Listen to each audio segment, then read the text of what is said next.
Hello, welcome to that 90s Wrestling Podcast. I'm your host, James Sunstow, and today, for the second edition of Tournament Brackets, joining me to decide the greatest heel turns, we have my good friend Nick from the Universal Wrestling Podcast. How you doing, Nick?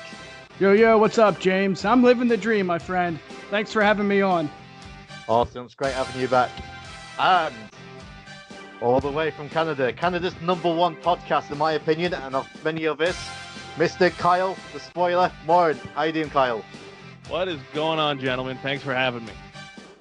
Jofo in the ring, I've just realised. I forgot to say the actual name. I was too excited that Kyle was coming on. I forgot the name of the show. Jofo in the ring. Everyone check it out. Well, they already are, probably. So I'm just assuming everybody watches the show now. Definitely. How's your day been? How's things over in Canada?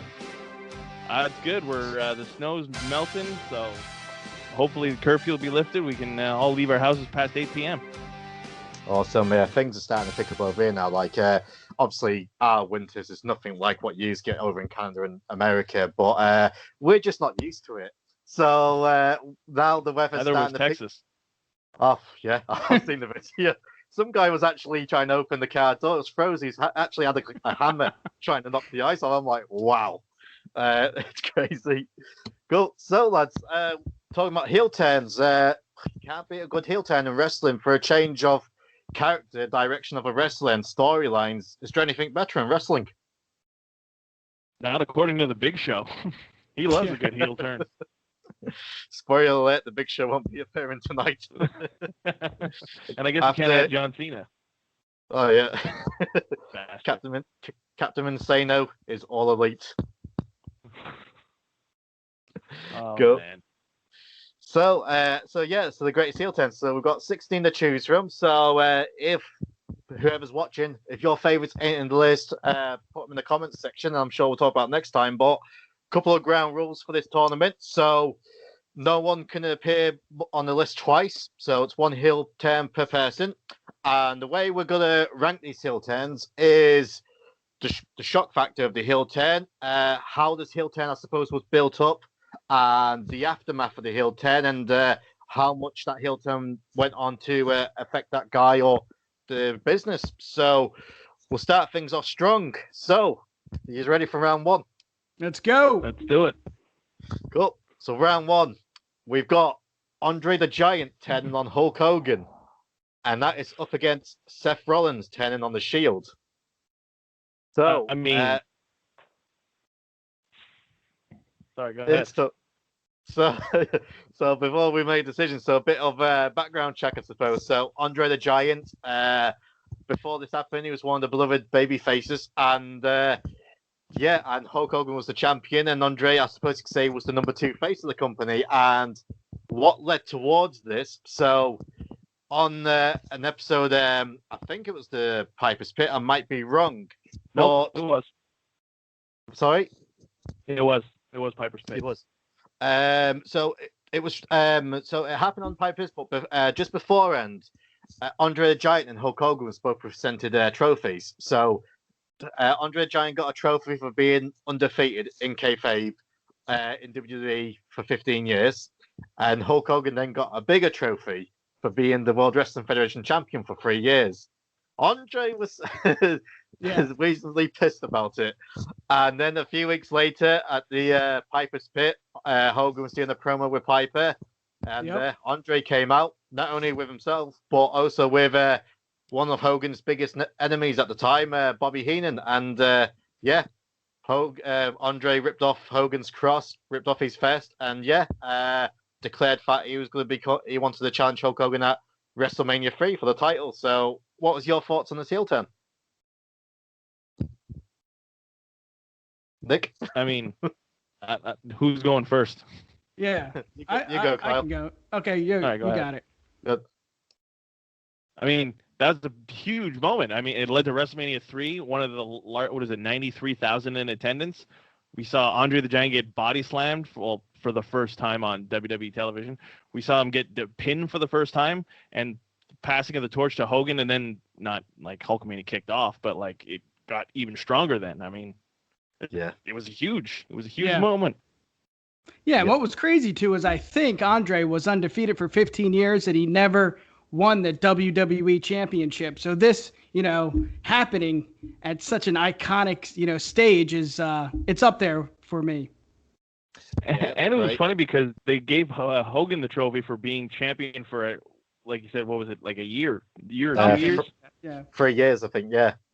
Yeah, and it overshadowed Andre huge, and Bobby the Brain sold the hell out of that when Yeah. he came out and started yelling at Hogan.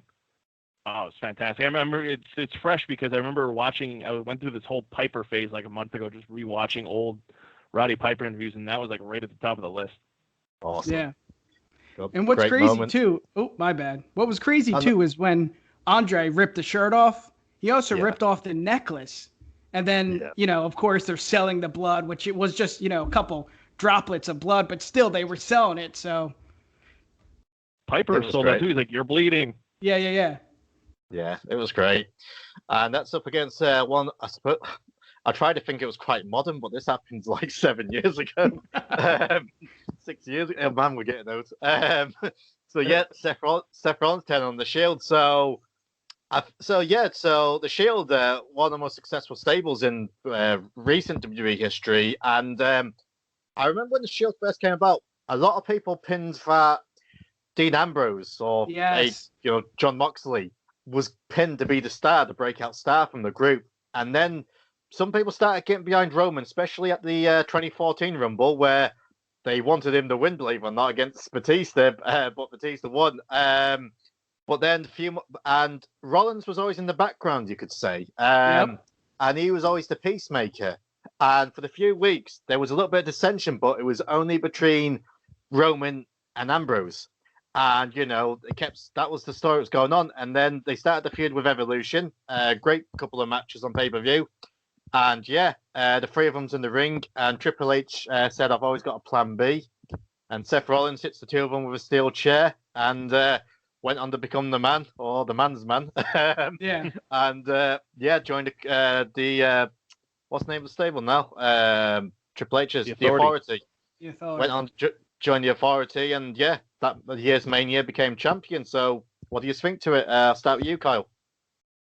I mean, if you're gonna, in my opinion, you can't compare that to Andre turning heel on Hogan. Like, I'm sorry, it's years. You can't. But I remember watching it on TV and just being like, oh wow, it was Rollins they picked instead of me, like everybody else thought it was gonna be Ambrose. Like obviously they were gonna push Roman to be the Superman hero that we got shoved down our throats for 5 years, but I 1000% thought it was going to be Ambrose, and was pleasantly surprised because Rollins had a hell of a run after that. Oh yeah, I mean he was champ for almost a full year. Yeah, before injury struck. Yeah, before his knee got messed up. But yeah. What was your thoughts on it, Nick? Yeah, I feel like we knew this was going to happen. We just didn't know who was going to do it. I mean, we thought it was going to be Ambrose, but when Seth Rollins, picked up that chair and basically backstabbed the, both members of the Shield, it was crazy. And I remember during this time that the Shield gimmick was getting old. So like I said, I knew it was going to happen. I just didn't know it was going to be Ambrose. Or excuse me, Seth. It was actually a great and I did enjoy it. And it was kind of like the Shield. It was getting old, but they were still popular. But I think they broke up just at the right point before the fans started turning on it, I suppose you could say. But great heel turn. But Kyle's already gave us his answer. Andre, we'll go to you, Nick. What's your choice out of the two? Yeah, it's going to be Andre and Hogan. I mean, just adding Heenan to the whole, mix is why I have to pick that. Not only that, but the match, they had those old school carriages that brought them to the ring that looked like a mini ring, and that was just awesome. Yeah. The good old days. I'm in agreement. Rollins, great heel turn, but Andre was just on another level, so Andre's through. Cool. So two other ones next. So another recent one, or modern one. Tommaso Ciampa turned on Johnny Gargano, NXT, at TakeOver. And that is up against Stephanie McMahon joining Triple H against her father at Armageddon 99. So we'll start with Tommaso Ciampa. So him and Gargano's been in the tag team DIY. Great tag team in NXT won the tag titles, and this was the night at Takeover. I think they lost it in a triple threat tag team ladder match. I think I've got that right. Is that against the Authors of Pain and who was the other team? Was it Revival? Was it the Revival or? Yeah, I feel like it might have been. I'm for some reason I'm thinking American Alpha, but I don't think it's them. I think it was the Revival actually, and Authors of Pain. I might be wrong, but I think it was that match. And it was definitely AOP. Yeah, and the credits started showing with the little logo in the corner, and Gargano and Ciampa's on the ramp, and you think that's the end of the show, when all of a sudden, Ciampa grabs Gargano's head and puts it right through the Titantron, and just led to an unbelievable feud between the two with some unbelievable matches. What was your thoughts on this, Nick? Yeah, I mean, the storytelling alone was an absolute, amazing. And then this happening, I mean, again, we can go back and say, yeah, we saw it coming, but I didn't think so. I just thought they would, team together for longer than this. But I thought this was a really, like a shocking moment in WWE history. Cool. And you, Kyle? Yeah, no, he's absolutely right. It was fantastic. Caught me by surprise when I was watching it. Yeah. And then we got how many great matches out of those two? Oh, I've lost count. Tommaso Ciampa had like probably the greatest heel champion run in wrestling for the last memorable one that I can think of. Yeah, and it's a shame now because, in my opinion, I think the two of them are actually too scared to go up to the main roster. I think Ciampa's actually come out and said that he doesn't want to leave NXT. So I think, but you can't really blame him because I think once they get to the main roster, I don't think they're going to make it long on there. And Gargano, he's going for his heel run at the minute. I'm not a fan, and I'm not a fan. I'm not a fan of Ciampa being a face, to be honest with you. But their feud, the matches they had, and their unsanctioned match, because Gargano lost his job and he got the match with Ciampa, unsanctioned match. And this when this feud started, this was just as I started getting into NXT, like really getting into it. Yeah. And the matches these two had, and it was so great. And that's going up against Stephanie McMahon joining Triple H, and the height of the Attitude Era. And so the way this storyline started, I mean, you could take the storyline all the way back to the corporate ministry when Vince McMahon was willing to sacrifice his daughter Stone Cold to make sure Stone Cold didn't get the championship belt. And he revealed himself to be the higher power. And Stephanie became more of an on-screen character. She had a storyline with Test and Shane McMahon where Test had to beat Shane McMahon to get his permission to marry his sister. It was awesome. And at the wedding, a WWE wedding never goes right. Yeah. On the Titantron, we see Triple H, and he's got Stephanie asleep in the car, and they go through a drive-through wedding, and leads up to the match at hand. People, honest to God, today's fans don't know how good we had it. Oh God, I say that every time we review anything from that era. Yeah, and it led to a match between Triple H and Vince McMahon, and this match went for a long time, and it was great. And at the end, Triple H has got the sledgehammer. Vince McMahon's on the floor. Stephanie goes in to save. She's looking at Triple H, and it looks like he's going to hit her. But all of a sudden, that wicked smile came along, and they joined forces, and they got married, and they're going to be taking over the WWE. So, pretty damn big heel turn. So, we'll start with you, Kyle. What do you think? I mean, I love the McMahon Helmsley era. That was like me in high school coming home and watching wrestling for like 3 years straight. It was just that. It was great. But, oh, man. And it's funny, too, because I watched that pay-per-view recently. So I pictured everything happening as it was going along. And I remember just going back to how that storyline started. I think it was Stone Cold. He gave each member of the union anything they wanted while he was CEO. So people took title matches, and Test took a date with Stephanie. Oh, yes, yes. Who wouldn't at the time? She was hot. Dude, absolutely. Yeah. 100%. But yeah, no, that was fantastic. I love that wrestling could do no wrong back then. Yeah. Yeah. Yeah, no, it was great. And the other one, what was the other one you said? Well, we'll get Nick's opinion on the Stephanie yeah. first. So, Nick, what did you think of Stephanie Teal 10? Yeah, like you said, it was the height of the Attitude Era. I mean, weddings, just crazy things happening during that era. It was good. I liked it. I thought it was a really good storyline. But can it, compete with Ciampa and Gargano? I don't think so. Right. And you, Kyle? I mean, Gargano and Ciampa was great from a wrestling standpoint and storytelling, but just on nostalgia, that's going against nostalgia for me. And nostalgia is huge. Nostalgia. I know it's, and a lot of people are probably going to be pissed, but I'm going to have to go with McMahon Helmsley. Ooh, what's so? And Nick, you're going with Ciampa, yeah? Yes, sir. Oh man, you put me in the vote. There we go. Nick, I'm into my nostalgia as well.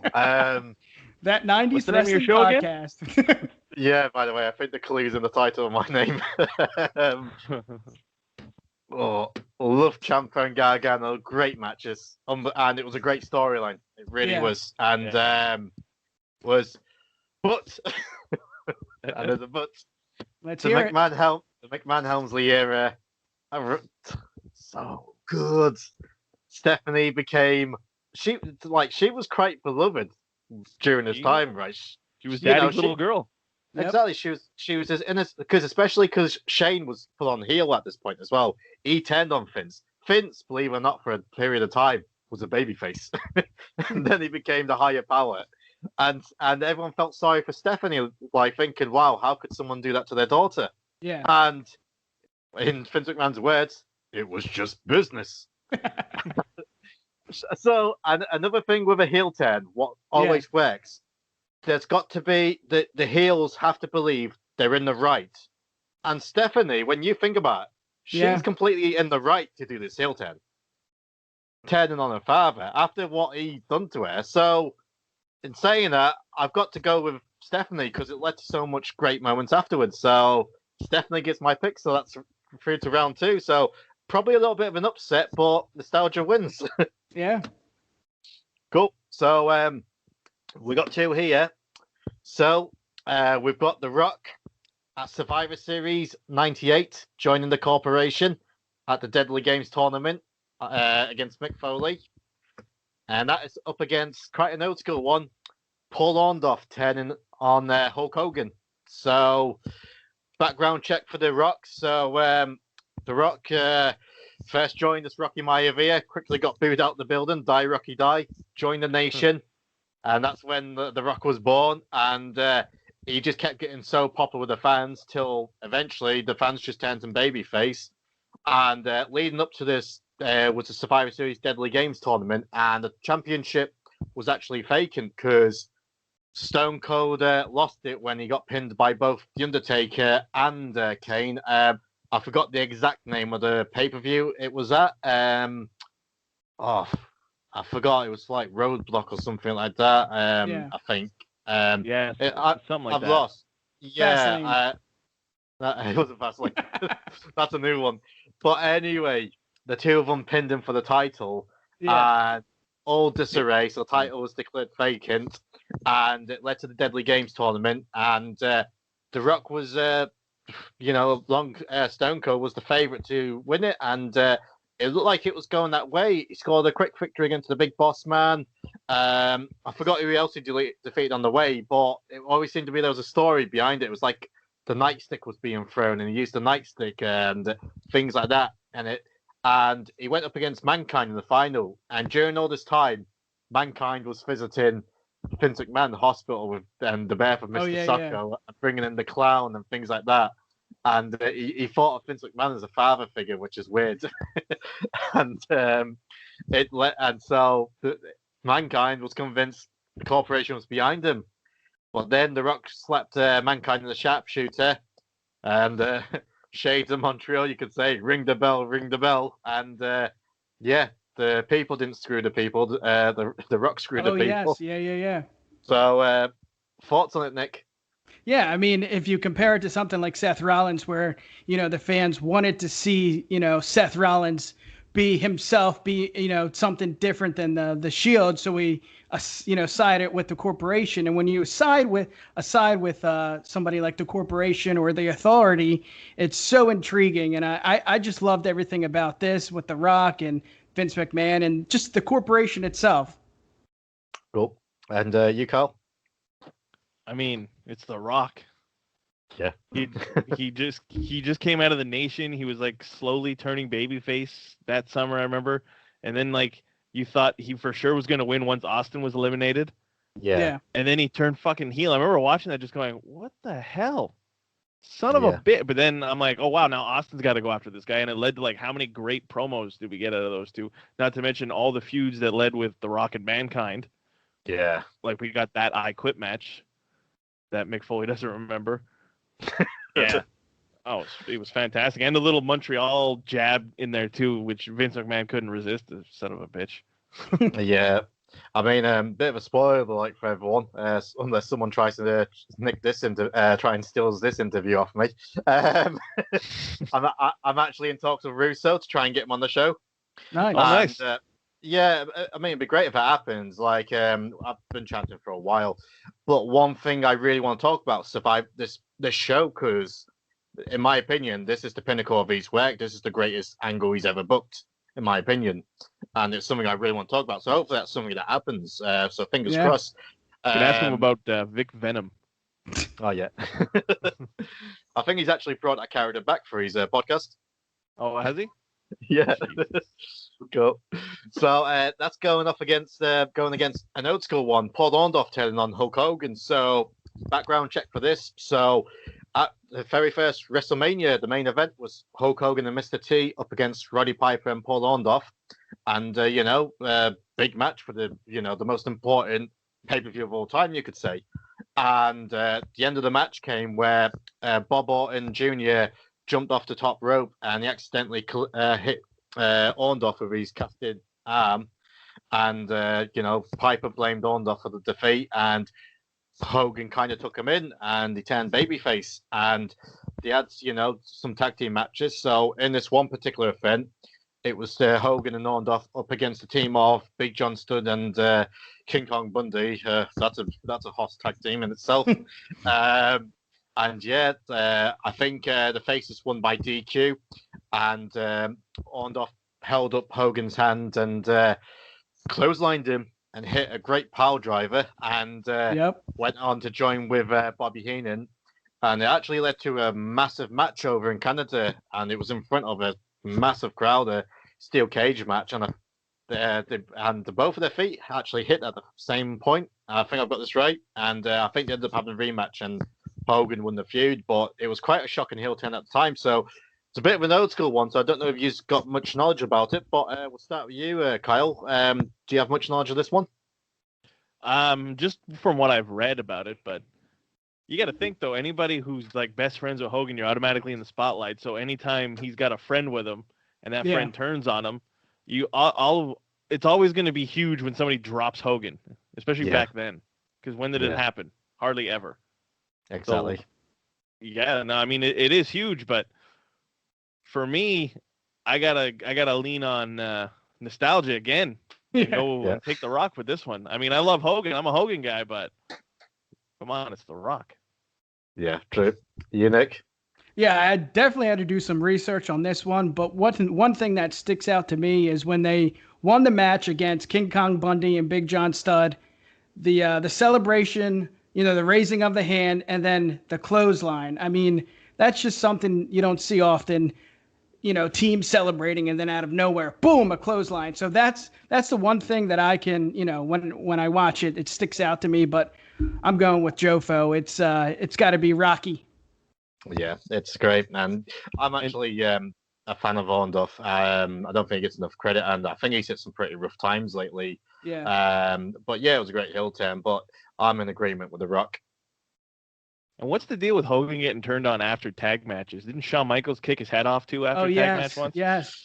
Well, Hogan's going to be on for another couple of lists. So he's safe to say not many people like Hulk Hogan in kayfabe and not in kayfabe, as exactly. it seems. I was thinking that same thing. Cool. So up against next one. So Chris Jericho turning on Shawn Michaels, throwing him through the Jerrytron 5000. I think I've got that right. Something. Yeah, he basically. So how this came about? So this kind of came from WrestleMania 24. So when Shawn Michaels retired Ric Flair, and a couple of nights later, or the next night, Batista, who was also close to Flair, was pissed off, saying, why didn't you just, lose to him? Why did you have to retire Flair? And that led to their match at Backlash, and Chris Jericho was the referee. And basically, Batista was just dominating this match. And Shawn Michaels faked an injury and then, done a sneak attack, or it was rather sneaky pin or switching music, and he got the pin. And it was a switching music. Right, cool. That's what it was. And Jericho confronted him afterwards on Raw SmackDown and said, you faked the injury. And yeah, and I think he got super kicked by Shawn as well. And then it went on again afterwards, and they had the highlight reel, and Jericho basically threw him through the Jerrytron 5000, and I think was it a few weeks later he slapped his missus as well. So punched her. Punched her. Yeah. So we'll start with you, Kyle, fellow Canadian. What did you think of this heel turn? I mean, I love Jericho. That was great. And you hate Shawn Michaels. No, I love Shawn Michaels too. But no, this was just great storytelling too, because it led to that ladder match between the two of them for the title. They're both hanging on to. It was fantastic. And knowing, especially when you learn from interviews now, that Jericho actually hit Shawn Michaels' wife in the face and dropped her, but it was an accident. But no, it was great storytelling. That feud we got out of it was just pure gold. Yeah. Awesome. You, Nick? Yeah, I mean, on the highlight reel, you guys remember when he busted his eye, right, Michaels? Yeah. And I feel like that just made it more, I don't know, serious. It made everything so much better. And I even think it was the feud of the year in 2008. So this was amazing, man. I don't know. I love it so much. It was such a good feud. Awesome. And it's going up against, ironically, I didn't realize this when I wrote them down. It's actually up against Shawn Michaels turning on Marty Jannetty, the barbershop window. Jesus. So this was a total coincidence. I just written down and then I've just realized I was like, all right. What can I say? The Rockers. So it's weird, because the Rockers, for how good they was in the ring. So obviously this podcast, what I do, I review like classic 90s. And going through it, I didn't realize what the Rockers were actually jobbers. They didn't win many matches on pay-per-view, I realized. No. They jobbed out like 2 straight pay-per-views to Power and Glory. But they was a great tag team. Both of them were so great in the ring. Obviously, we know with Shawn how great he is in the ring. And Marty Jannetty, whatever people says, he was good in the ring. He really was. Yeah. And they were splitting up. There was dissension for a few weeks. And at the barbershop hosted by Brutus Beefcake, they raised up the issue. What's the deal with the Rockers? Blah, blah, blah. And Shawn Michaels was like, there's no problem with the Rockers. Whereas the Matty was like, no, we need to talk this out. And it looked like they talked things out. They held hands and that. And all of a sudden, bang, super kick. And in the words of the great Bobby the Brain Heenan, Matty Jannetty decided to dive through a window. So, Nick, what's your memories of this? Yeah, I mean, just that scene alone, that's so iconic with Jannetty going through the glass. I don't know if I can, say that's going to be better than, Shawn Michaels and Jericho, but that's an iconic scene. That's good. This is going to be a tough one for me. Yep. Kyle? I mean, Bobby the Brain sold the shit out of that. Like, when they're holding up his arms, I'm like, see, you can't have one without the other. And then Michaels drops Jannetty, then right away Bobby Heenan. Oh, I knew he was going to do that. It was hilarious. And then, because I remember being a kid and seeing this on TV when he threw him through the glass and then he's bleeding. It was fucking traumatizing. It was great. It's still awesome to watch it. I rewatch it. Me and my buddy laugh about it just because it's Bobby the Brain for that whole thing. But I'm taking HBK kicking Marty Jannetty for this one. Right. Nick, do you want it or do you want me to vote first? Yeah, let me go because I'm gonna go with HBK and Jericho here. All right, Jericho. Down to me. I'm gonna go with Shawn Michaels turn on Jannetty. I mean, they're both nostalgic. Yeah. Jericho, HBK's more modern, but Yep. the barbershop is so infamous. And Yeah. when someone says to me barbershop, instead of me thinking about a haircut, I think Yeah. about Shawn Michaels night, Jannetty. So I'm gonna go Jannetty in that because, and it's the one disappointment is it should have led to a great feud between the two. And Yep. don't get me wrong, they had some good matches, but it was like a year after this, and that's due to Jannetty and his problems. But this was originally going to be a planned feud for WrestleMania 8, and how different would it have been had Jannetty stayed clean and they would have carried on this feud? I mean, Jannetty had the potential of being a really, really good, at least a great mid-card babyface or upper mid-card babyface, in my opinion. Mm-hmm. And while when one of them went on to be the biggest icons in wrestling, the other one allegedly is killing drug dealers behind bowling alleys. Bowling alleys in Jersey. Yeah.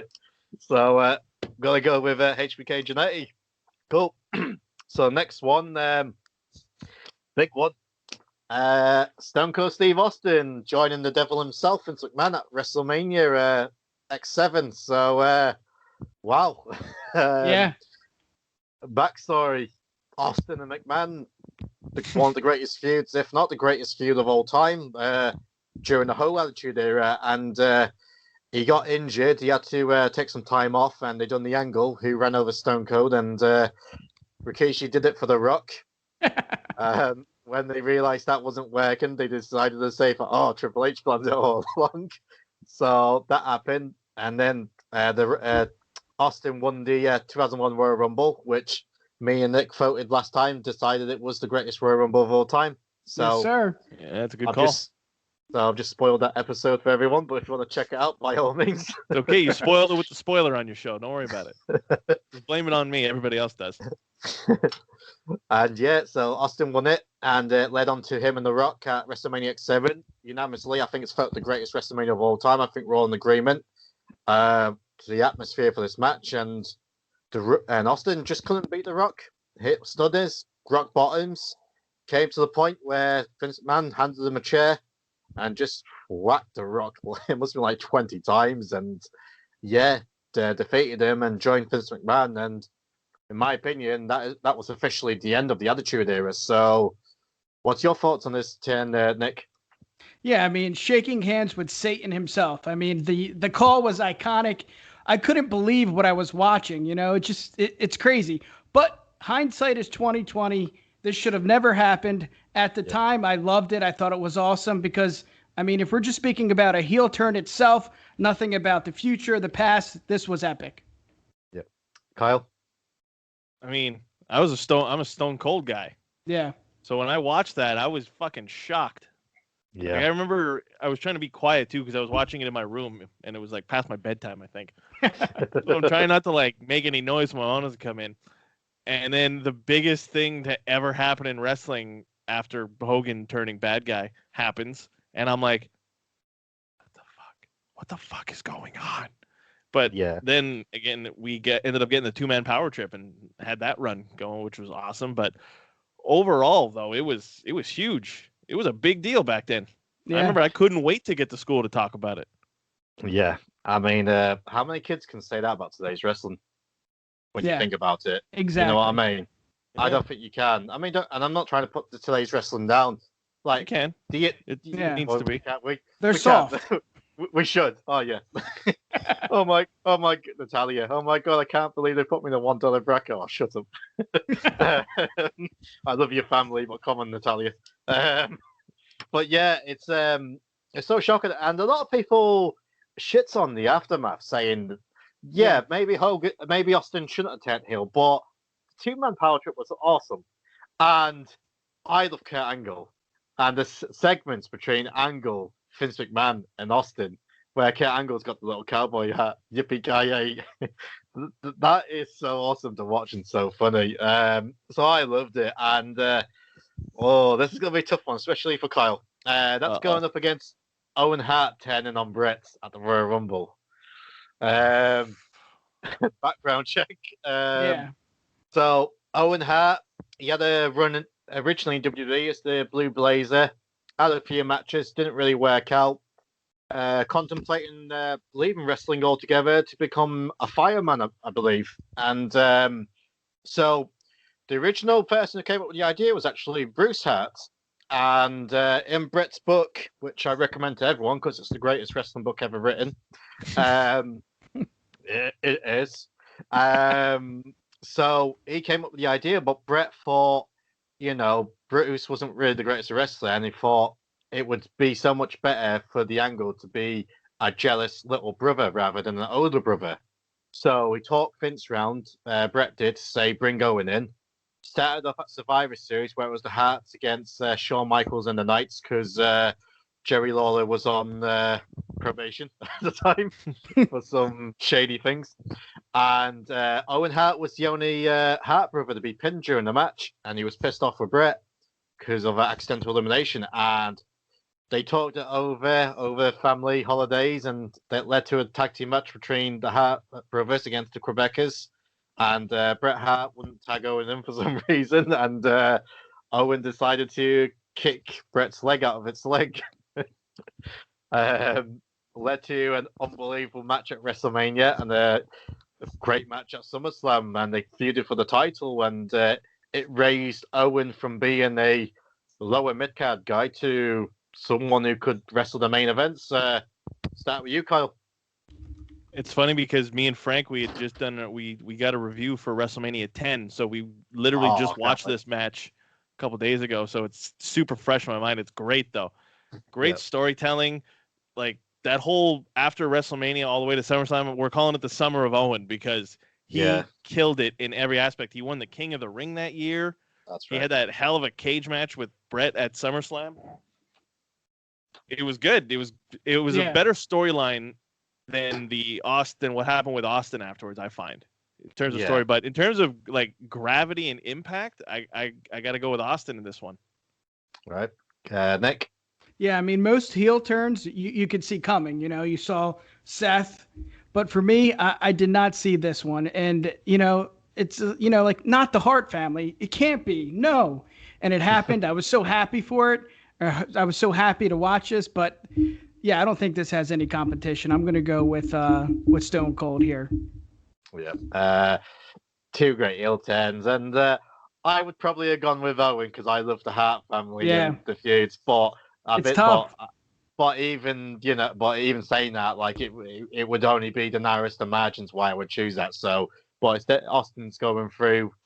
So next one. So a couple of old school ones here. So we got Larry. This is probably the oldest heel turn in the list. Larry Sabisco turning on Bruno Sammartino. So pretty damn old school one. Bruno being the face of WWF for such a long time under Vince's father, and he was the champion for like 8 or 12 years, something stupid. Imagine that today. An 8-year title reign. Imagine God. The IWC. That's what Triple H's 2003 run felt like. Yeah. And so Bruno's prodigy at the time was a living legend, Larry Sabisco. And it just got to a point it was just that jealous student over over his teacher. He just wanted up stage him, and bam, turned heel on them. Led to some pretty damn big matches. So an old school one. So if you have any memories of this, please share it. We'll start with you, Nick. Yeah, I mean, the only thing I can remember is, two things. One, the student turning on the teacher, and two, the showdown at Shea, which was a pretty big deal. I mean, it was only 36,000 fans, but still, that was a big deal back then. That's all I remember, so no comment. Yeah. Kyle?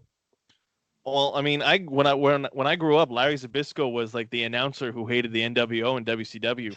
So when I learned about this, I remember it was for his Hall of Fame induction. They talked about it a lot. So I remember hearing, I'm like, Larry Zbyszko was a bad guy? And then he fought Bruno Sammartino. What? And then I had to go read about it. I think he also broke his neck too when he jumped him. I believe. That's right. Yeah. Huh. Yeah. Because he became like the most hated man in the world at that point. So it was Yeah. massive. Yeah. Yeah. I mean, we're probably not doing it justice because it is quite an old school. No, it's huge. Like when it happened, but when it happened, it was big. Yeah. Bruno was selling out Madison Square Garden on a weekly basis, I think, at that point. Yeah, it's crazy when you think about it.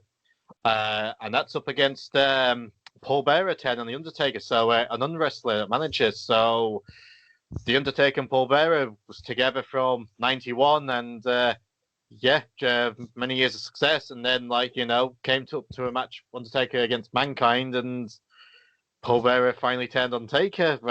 Quite shocking. Yeah. And Bearer went on to manage Mankind, and eventually that evolved into bringing in Kane. And wow, this heel turn, when you look at the wider context of it, it led to so many things. So, Kyle, we'll start with you. I mean, that was huge. Because when you think of the Undertaker, you always remember, you always picture the little fat guy with the urn walking in front of him, right? Yeah. So it was iconic, and then to turn on him to go to Mankind, and then bring in Kane, and then Kane goes on this massive tear where he wins the title in his first year. It was great, but at the same time, Bruno Sammartino was Hogan before he was Hogan. Yeah. It's oof. Tough. I mean, it's a rough one, but I'm gonna take the Undertaker on this one. All right. Taking Taker and Paul Bearer. Wow. Awesome. Nick? Yeah, I absolutely hated this. I hated everything about this. I don't know. I thought they could, be together forever. So I got to go with Bruno here. No questions about it. All right. Cool.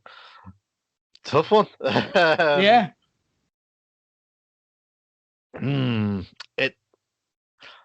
I think I'm gonna go with Bruno Sabisco because I think I wish I could. Well, I don't wish I was that old because I'd be like 60. But yeah, it was so big, and like when you go back and look at the history of it and how big the impact actually was, it was such a big heel turn. And like, I don't think we're doing it justice, but when you go back, and I've watched it a few times the last couple of days, and I've read all about it and how big the feud was afterwards. So yeah, I've got to go with Sabisco on this one. So maybe a little bit of an upset, but Sabisco through to the next round. So, this is a toughie. First up, Macho Man 10 on Hulk Hogan. Saturday night's main event. Background check. All this happened. This went before WrestleMania 4. So, I mean, to cut it short, during a Saturday night's main event match, it was Macho Man against the Honky Tonk Man for the IC title. Oh. You know what he sticks with me. So yeah, Macho Man was challenging Honky Tonk for the title, IC title, and the Hart Foundation came in, attacked Macho. Elizabeth went to the back, brought out Hulk Hogan to make the save, and they started having this friendly, relationship. Led to WrestleMania 4. Savage became WWF champion, defeated Ted DiBiase in the finals. That summer, him and Hogan became the Mega Powers, and they defeated DiBiase and Andre at SummerSlam, which I would imagine back at the very first SummerSlam, how big of a match that actually was. And you got to sell them on the handshake they had, though. Oh, well, the Mega Powers handshake, I mean, it's just iconic. And the thing with this feud, it was just so subtle. Like, so SummerSlam, Elizabeth is, she's wearing like a swimsuit sort of thing, and she's on Macho's shoulder, and it's like she's gonna fall off, but Hogan like holds her up, and it was only like a little touch, but the way they shot it, it was like he was touching her ass, you could say. Yeah. And then Survivor Series came, and they, Savage won the match, but he always had that intense look, and he was like he was so jealous of Hogan, like hogging up everything. Then at the Royal Rumble, Hogan accidentally eliminated the Macho Man. Ironically, done the same thing the year after with the Ultimate Warrior. So then it came up to the Saturday night's main event. So during all this time, Jesse Ventura was just browbeating him. what's this about Hogan stealing your spotlight, Miss Elizabeth, and things like that. I love Ventura. He's so underrated. Yeah, That's one guy I would love to get on the show is Jesse Ventura. that would be awesome. I would love to have him.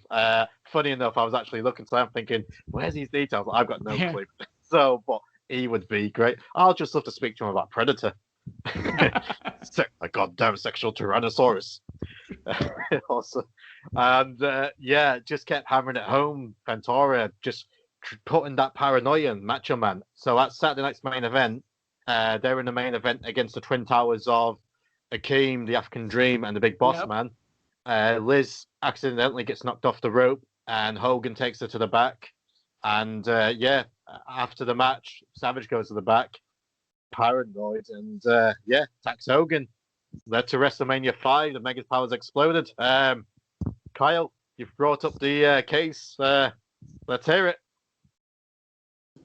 I'm pretty sure that this was the first pay-per-view I've ever seen for wrestling because I remember this cover specifically at the video store, and I had the program for it. But, dude, that was massive. Yes. Like, he turned on Hogan. Like, he dropped Hogan. Like, he beat the hell out of him. And he was the champion at the time as well. A babyface champion turning heel. Yeah. Wait, when does that happen? Ever? Never. I think that was like the first. I might be wrong, but is that like kind of the first time it happened in WWF? Pretty much, yeah. It is. Yeah. And like you said before, Jesse the Body Ventura was great because he hated Hogan, and he hated Hogan in real life too, and it looked even better on camera. Like, remember, he would always call him the huckster or the luster. Luster.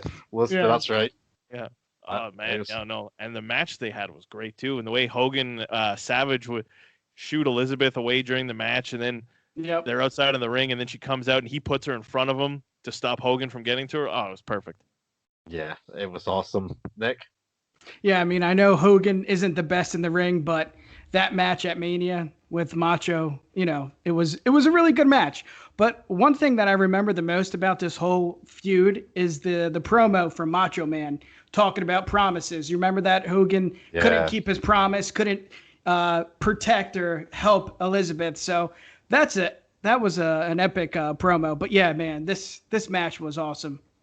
Yeah, awesome heel turn.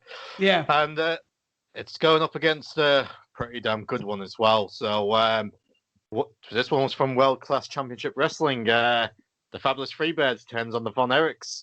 This was massive. People don't realize it. So the story. So the Freebirds were brought into World Class. So the World Class was owned by the Von Erichs' father, Fritz Von Erich, and he had the three sons, David, Kerry, and what's the name of the other one? Mike, I think. Not Mike. There was David, Kevin, Kerry, Chris, and Mike. That's that's right. I think it. So that's right. Kerry and Kevin was the tag team. David brought in the Freebirds. I've got that right. And because David would go on these excursions to like the other territories, and he brought in the Von Erich, brought in the Freebirds, Michael Hayes and Bam Bam Gordy. And so what happened? They've been teaming up for a while in some six-man tags. So it led to a steel cage match for the NWA title between Kerry Von Erich and the Nature Boy Ric Flair, and to try and keep out the Horsemen in that. So Michael P.S. Hayes would be the special referee, and Bam Bam Gordy would be the outside ring enforcer. And it looked like that the night was going to be set for Kerry to become champion. So during the match, Michael Hayes, attacked Ric Flair, and he went to Kerry, pin him. And Kerry, being, the white meat babyface, was like, no, I don't want to win it that way. And Michael Hayes got pissed off by it, and Ric Flair basically pushed Kerry into Michael Hayes into the cage, and Bam Bam was upset by it, so he got the steel door, smacked it over Kerry's head, and Flair went on to win. And this just led to a series of matches between the Freebirds, the Von Erichs, and their matches was legendary. So, Nick, it's a bit of an old school one, but we'll go with you.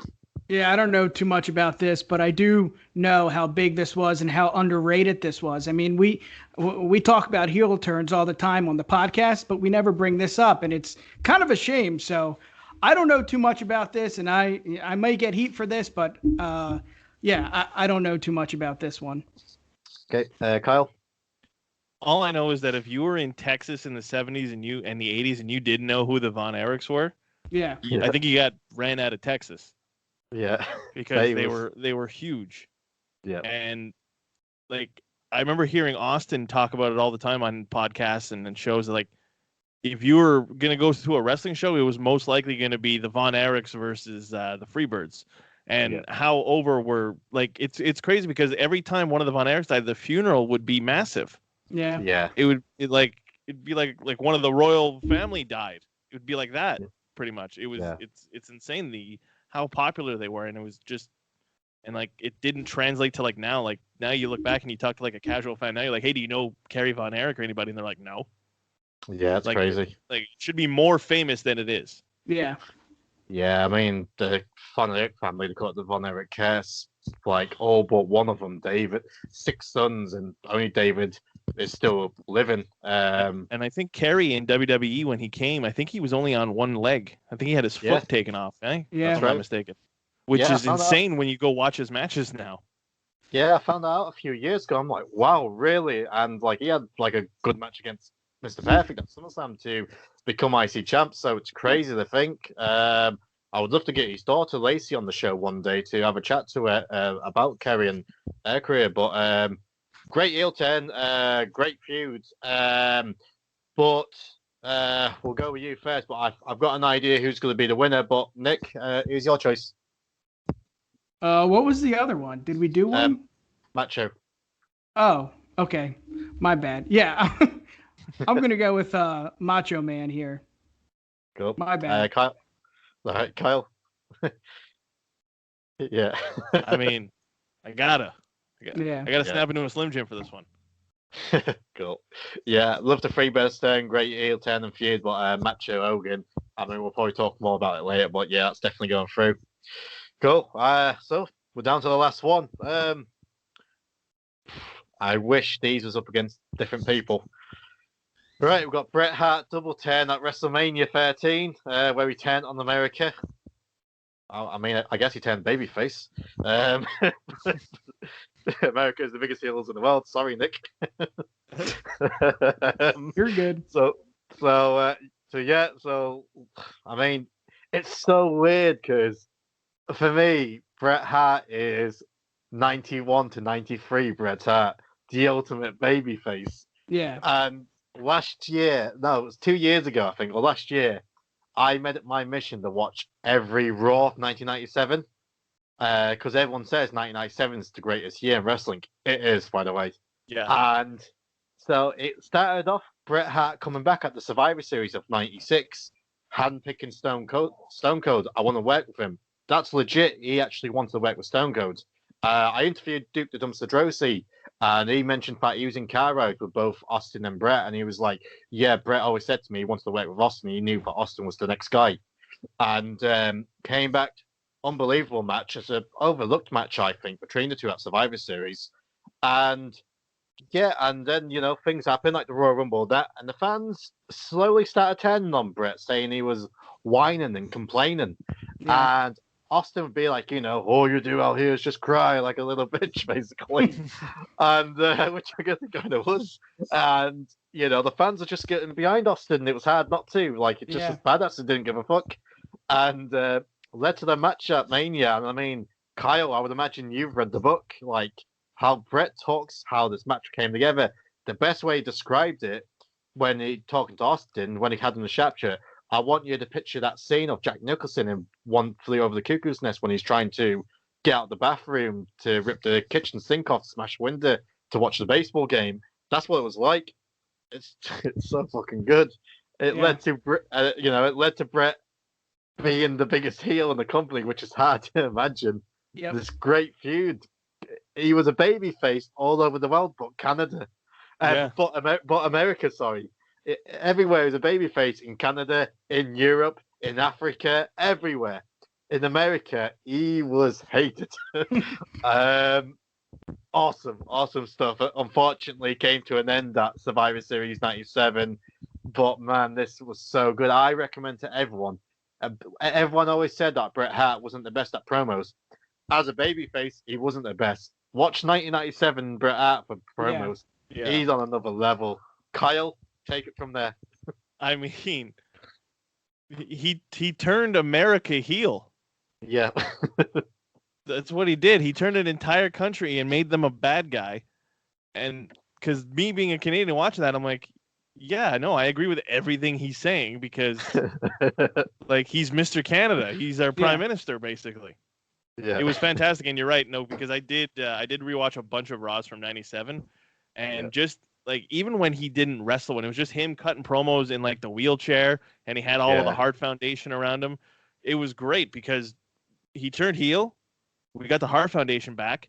Yeah. All he did was go out, tell Owen and Davey stop fighting. They want you to do that. America's the bad guys. He recruited them. Then Pillman comes in.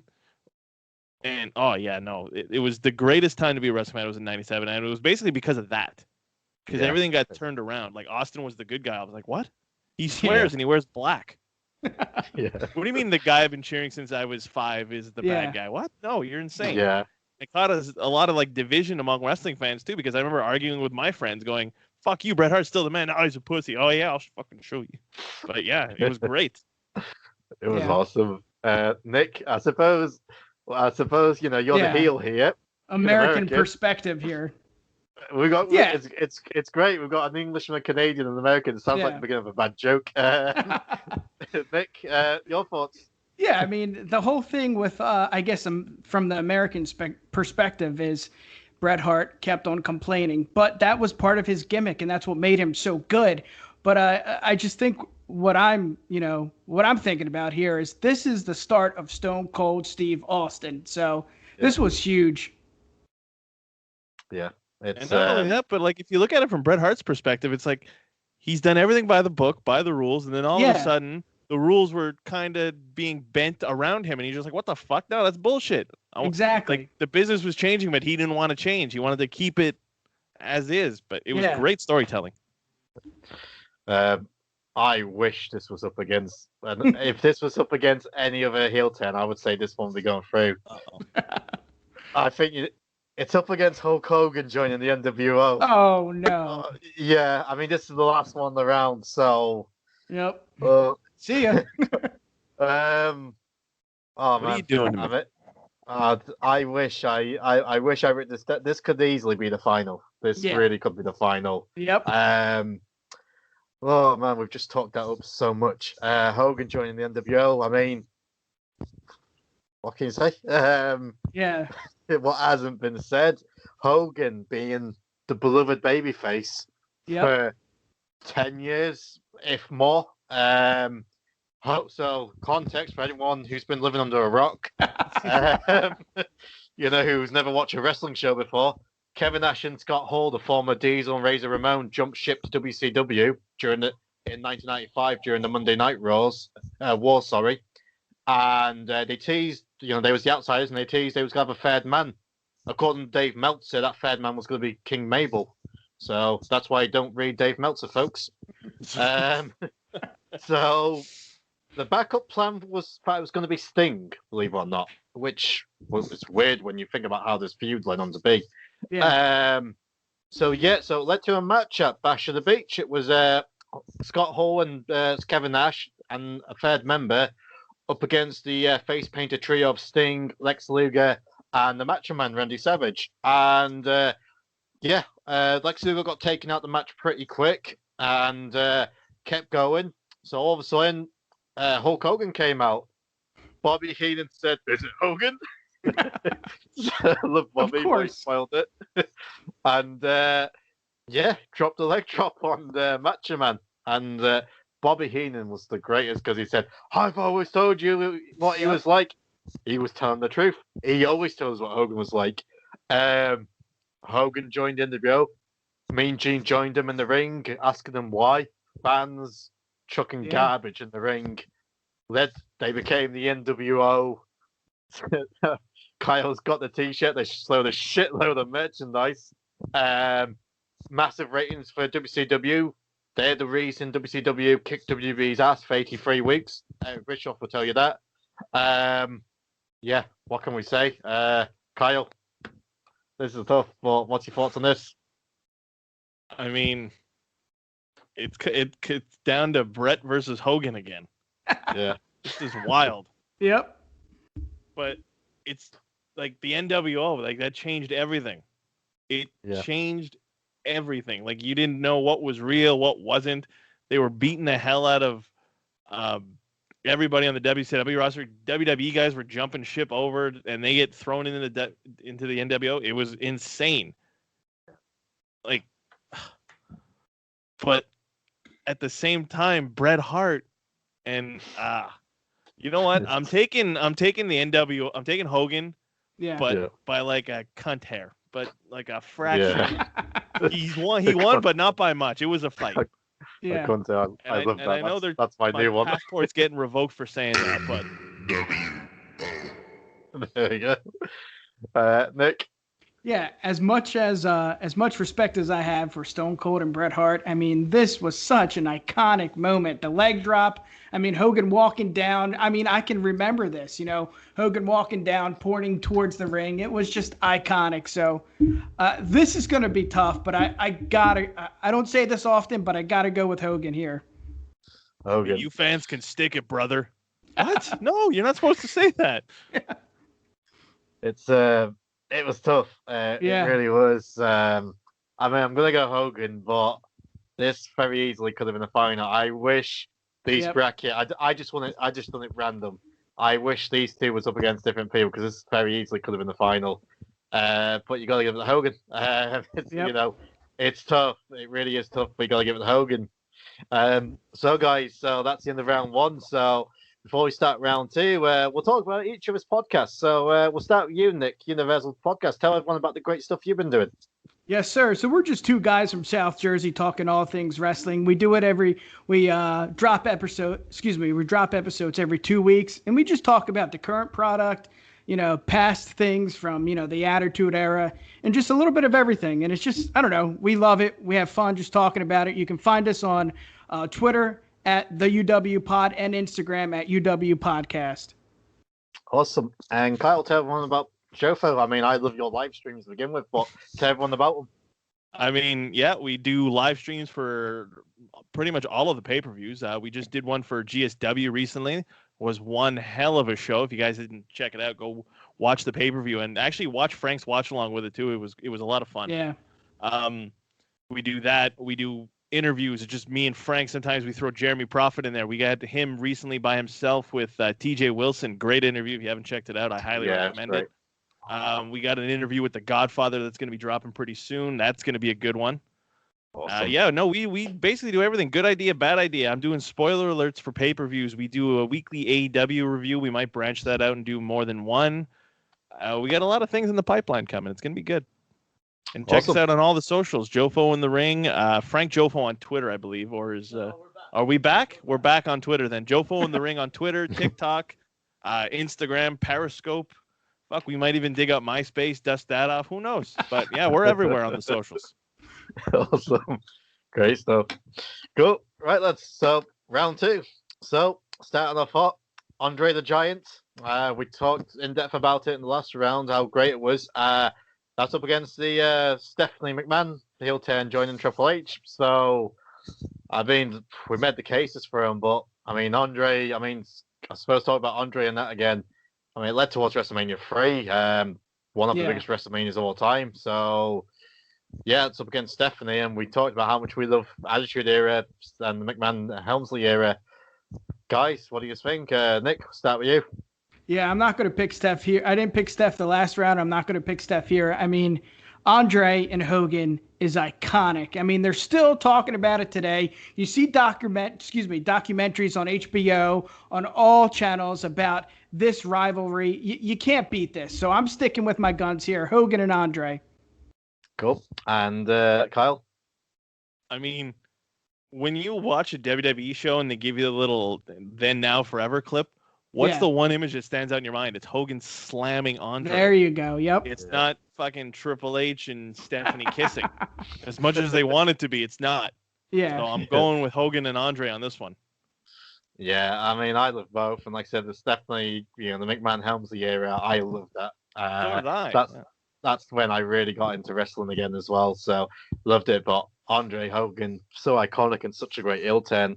So one of the biggest, most beloved babyfaces turn heel on the top guy at the time, Hogan. So gotta go Andre. Cool. So so next one, The Rock joining Vince McMahon, the corporation, up against HBK, the barbershop window. So yeah, done the background check. So The Rock, like we mentioned, joined Vince McMahon, the corporation, become the corporate champion, and we mentioned led to these great matches with Mick Foley, Mankind, Royal Rumble, halftime heat at the Super Bowl, St. Valentine's Massacre, and eventually that got towards Rock against Hogan at Austin at WrestleMania 15. So unbelievable, and up against the barbershop window, which we talked about. Shawn Michaels going after this, like he was still like a mid-card heel, and brought Sherry in, and that completely changed his character. And Sherry Martel, in my opinion, is one of the most overlooked people in wrestling history. She was such a great manager, and this heel turn, turned Shawn Michaels from a babyface, lower mid-card tag team wrestler to very quickly getting like up higher and higher on that card. Yeah. Thoughts, Kyle? What's your thoughts? I mean, I got to stick with Shawn Michaels on this one. It was too huge of a moment. I mean, The Rock was already The Rock. Yep. At this point, like he wasn't as big as he was gonna be, but he was still The Rock. This was Shawn Michaels. Like this was showing you who the Heartbreak Kid was, basically, and then he went on to become Mr. WrestleMania. Like in terms of what it did for the business, it fucking killed it. It gave us Mr. WrestleMania. So I gotta go with that. Nick? Yeah, as much as I want to look at the big picture here, I know Marty Jannetty didn't really, he wasn't as successful as, we wanted him to be after the heel turn. We know who The Rock is. I mean, now he has a show on NBC. He is a big deal. So even though I want to look at the big picture here, I can't. I got to go with Marty and Shawn Michaels. Yeah, I'm in agreement. I love The Rock's heel turn. That Survivor Series pay-per-view. For one night of storytelling, it's one of the best nights you'll ever watch as a pay-per-view. It was great, but yeah, the heel turn by Shawn Michaels has just led to so many things. So, gotta go Shawn Michaels. And next one, Stone Cold Steve Austin joining Vince McMahon. That's up against Larry Zbyszko turning on Bruno. So we talked about in depth last round, but I think this one's going to be a little bit more clean cut. But we'll go with Nick first. Nick, Austin, or Larry? Yeah, as much as I want to pick somebody like, Larry and Bruno, I just can't. I got to go with Austin here. I mean, it was so iconic. I understand not a lot of people agreed with it, and I don't think I did at the time. I thought it was interesting. I thought it was entertaining. But again, like I said before, hindsight's 20/20. But regardless, I got to go with Austin here because it was so iconic. Yeah. Kyle? And I was alive for it. Yeah. All right. Yeah, I gotta go with Austin. Just the JR yelling at the end, like Austin is shaking hands with Satan himself. Like, oh my God, come on. And then like The Rock just got his shit kicked in like all night, and then the next night they beat him up again. It was great. I gotta go with Austin. They even had a fun feud with the Hardy Boys for a few weeks later as well. 2-man power trip. Remember that was a shot he hit Lita with. Oh yeah, he didn't give a shit. And Jeff Hardy beating Triple H for the Intercontinental title, which back in 2001, that was like unreal. And I was the biggest Hardy Boys fan at the time, and I was like, oh my God, Jeff Hardy beat Triple H. But yeah, so yeah, I've got to agree with you. So I love the Larry heel turn, and a lot of older fans would probably tell us how important that heel turn was, and we know it's an important heel turn, but I suppose we're going by nostalgia here as well, and like we all got fond memories of like beginning of 2001. Like we spoke about the Royal Rumble 2001, And this WrestleMania, in our opinion, is the greatest WrestleMania of all time, if not the greatest pay-per-view of all time. So we've got to go with Austin. And who's going to meet him? So another tough one. Macho Man, Ted and Hulk Hogan versus Hulk Hogan, NWO. Oh shit. Yeah. Fuck. It's I mean, It's tough. I wish I arranged these brackets in a different order, I'll be honest. This could be a final. I mean, the Macho Man Hulk Hogan was like a year and a half of storytelling, of a slow, because it's weird, because Macho Man, like, he was a great heel, Yeah. but the fans were getting behind him because of his promos and his in-ring work, and he was doing so good, and it slowly turned him babyface, and pairing up with Hogan like solidified that. And Miss Elizabeth was like, if you listen to pay-per-view reviews I've done, we talk about how popular she was, like, and she'd done minimal outside the ring, but she was so popular, and it led to a great feud, and wow, and it carried on, because not only, like, when he did turn heel, for the next couple of years, he's doing some matches with Hogan, but he's also been paired up with Sherry, and he becomes the Macho King. And in the background, there's still like a feud with Miss Elizabeth, to the point where they reunite at WrestleMania 7. So this story, it's kind of like the Macho Man and Liz story, and it's kind of like 2.5, 3 years in the making, this story, or even when she first debuts. That's what it feels like. It's great. But it's up against Hulk Hogan joining the NWO. Yeah. Oh god. Or you just look at it as a woman who just really loves being in a toxic relationship. Yeah. Yeah. Hogan joining the NWO. I mean, we never mentioned like we mentioned it changed wrestling, but that feud with Sting, I mean, albeit the match at Starrcade completely killed everything what went before it, which is a shame. If only Nick Patrick could count fast, it would have saved us all this trouble. Yeah. But yeah, I mean, the NWO changed the business. Yes. So that's the thing. And like, people's ask, if it was anyone else but Hogan who joined NWO, would it have worked? I don't think it would have. So, Yeah. Kyle, what do you think? It's rough, but I gotta go with the NWO for this one because it's huge. For life. Hogan turned heel. Hulk Hogan turned Yeah. heel. Like, the only thing I think that would have beaten that is if maybe John Cena would have turned heel eventually. Yeah. Yeah. Like, I see that, like, I gotta go with Hogan on this one. Yeah. Nick? Yeah, I'm gonna go with Hogan joining the NWO. You said it earlier too. This was so huge, and I understand the whole Mega Powers and Elizabeth thing, but I mean, this changed the game forever, and I just got to go with NWO here. Yeah. I'm in agreement. Like I said, I love that Macho Man Hulk Hogan story and the Elizabeth involvement. I love that story. And especially when you go back and watch this old stuff. I mean, I'm looking forward to your review, Kyle. Reviewing that pay-per-view. Yeah. But yeah, I've got to go with Hogan and NWO. People don't realize. I mean, we'll talk about more later, but people don't realize how big it was. So we'll go to it. So the final four. So we'll start off. Andre the Giant, turning on Hogan versus Shawn Michaels, turning on Marty Jannetty. I mean, it's going to be tough when we're down to the final four. But this is a tough one. So so like I said, Andre telling Hogan, I wished I could live through it and feel what it was like seeing that moment like live. It's always great to go back and watch these things, but it doesn't beat watching it live. And it's, I can only imagine, you've watched Andre the Giant, it's been this beloved babyface in WWE for so long, and and then Hogan comes along, and Hogan was at peak Hogan. People don't realize how big Hulkamania was. And a lot of the 80s wrestling, and even 90s now, I think it's disrespected a lot, because people's like, yeah, it's overrated, blah blah blah, but people don't realize how mainstream Hulk Hogan was. He had his own fucking cartoon on Saturday morning TV. I love that cartoon, by the way. So the rock and wrestling era. Yeah, it was massive. People don't realize, like, when you see people's like say AEW's mainstream, I laugh.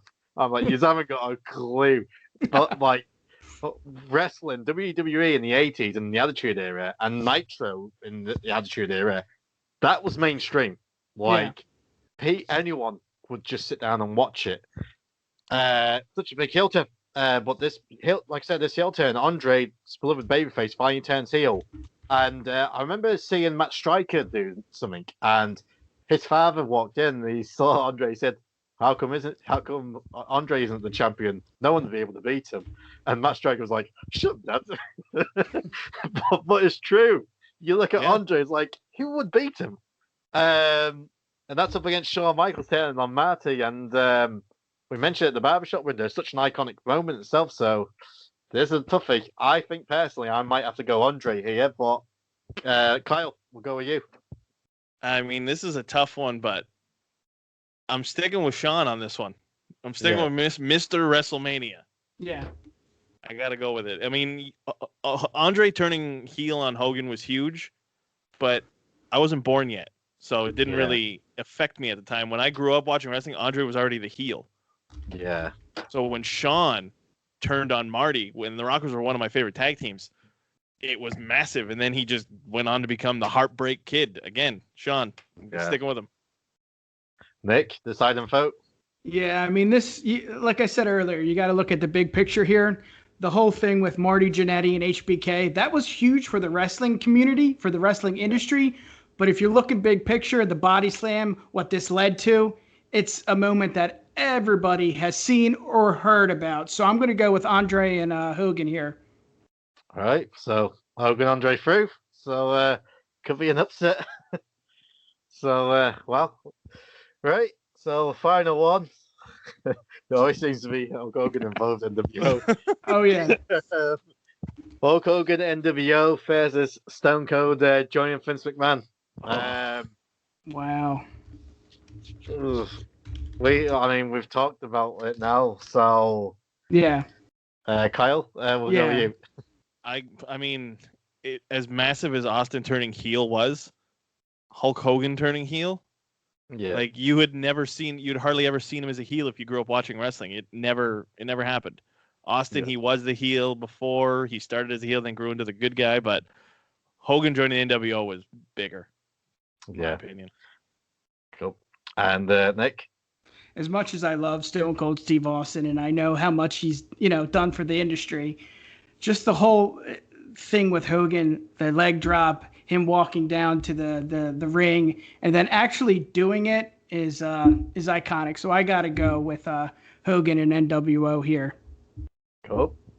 All right, let's down to the grand final. So it's been tough. It really has been tough, but we're here. So Andre the Giant turning on Hulk Hogan, and that's up against Hulk Hogan joining the NWO. So we've gone through the backstories, and I mean, when you think about it, both heel turns led to massive things. WrestleMania 3, which was the biggest WrestleMania for such a while, and obviously the NWO taking over wrestling and changing the game. Kyle, we'll start with you. I'm sticking with Hogan joining the NWO. Yeah. That's got to be the biggest thing in wrestling. Yeah. Biggest heel turn. I mean, like we said, think about it. The closest we probably could have got to that would be John Cena turning heel and joining a heel faction. Yeah. But it's never going to happen. Yeah. Obviously. And if they would have had John Cena join the Nexus as a full-fledged bad guy, would have been massive. Yeah, well, that's probably the opportunity where they could have had it. I think the only time they was close to turning Cena heel was after he lost against The Rock at Mania. There were talks about turning him heel, and I think Cena wanted to turn heel, but Vince McMahon was like, "No, can't turn you heel." Can't do that. You can understand the amount of merchandise he sold But Yeah. then you can have the argument. Look at the amount of merchandise Hogan sold as a heel with the NWO. Yeah. Exactly. So yeah, Nick, we'll go. You know, we've got one vote for the NWO. We'll go to you, Andre or the NWO. Yeah, as much as the Andre and Hogan thing was a big deal, I mean, I don't know if we're ever going to see somebody like Hulk Hogan, like you guys brought up, John Cena. I don't even know who the next John Cena is. And if that day comes, in my opinion, I don't see it ever happening again as big as this moment was. So I got to go with Hogan and the NWO here. I mean, it's just iconic. Yeah. I mean, I suppose the biggest heel turn you could say what's happened recently is Roman Reigns. Yeah. But it wasn't like just a full out heel turn, wasn't it? He just came out and Yeah. he just been. But it's done wonders for his character. But it's not on that level. And No. He Roman came out and beat up Reigns- 2 bad guys, so Yeah. that's the thing. But I mean, if you could say who's the biggest star in wrestling at the minute, you would make a case it is Roman Reigns. Yeah. But even with him being the biggest star at the minute in WWE, he's still not on that Hogan level or John Cena level. Yep. So to have a Roman Reigns, like, who was your biggest babyface at the time, you could say, multiply that by 100 or 1,000, and you've got your super mega face, which is Hulk Hogan. Yeah. And don't get me wrong, he was getting boos during his time in WCW. People were starting to wear thin, and it was just perfect heel turn. So, Kyle, tell Bruno to hit the music because the NWOs are the winner. 23 3/4 inch pythons. looks like I wore the right shirt. Did I Yeah. spoil this already? Yeah, I think you knew what you was doing. Oh, but yeah, lads, it was great. I think, to be honest with you, lads, I think the toughest one for me was the Bret Hart against Hogan, and also the Macho Man against Hogan. To be honest with you, Yeah. Like I said, Hogan didn't beat Bret Hart by that much, in my opinion. Like, yeah, Yeah. it was close. But yeah, lads, thanks very much for coming on. I had an absolute blast doing this, Absolutely. and yeah, everyone, please check out these guys' podcasts and YouTube channels. They're doing unbelievable stuff. Universal Podcast. I listen to it every episode. It's such great just getting your point of view, like, on current events. And Jofo, like I said, I'm always on your live streams catching years. I love it. And yeah, and I love the interviews you've been doing as well. So absolutely love it. So everyone who's watching this, please check out their channels because they're doing great. And like I said, follow them on social media. And if you want to follow me on social media, you can follow me on Twitter at 90s Wrestling Pod, and you can also follow me on Twitter at 90s Wrestling Podcast. And yeah, I'm also on Facebook as well, which I don't really go on it much, but I started just to post my stuff on there. So try and join a few groups. And if you're listening to this on podcast form, please subscribe, give us a 5-star rating. Really helps the channel out. And if you're watching us on YouTube, same again. Please like and subscribe, and also go in the archives. Been doing some great interviews lately. The likes of Rob Van Dam, which is my biggest interview ever. So please check it out. And yeah, till next time. Hope you've enjoyed it. And if you got any suggestions for future tournament brackets, please drop in the comment section below. But till then, we'll catch you next time.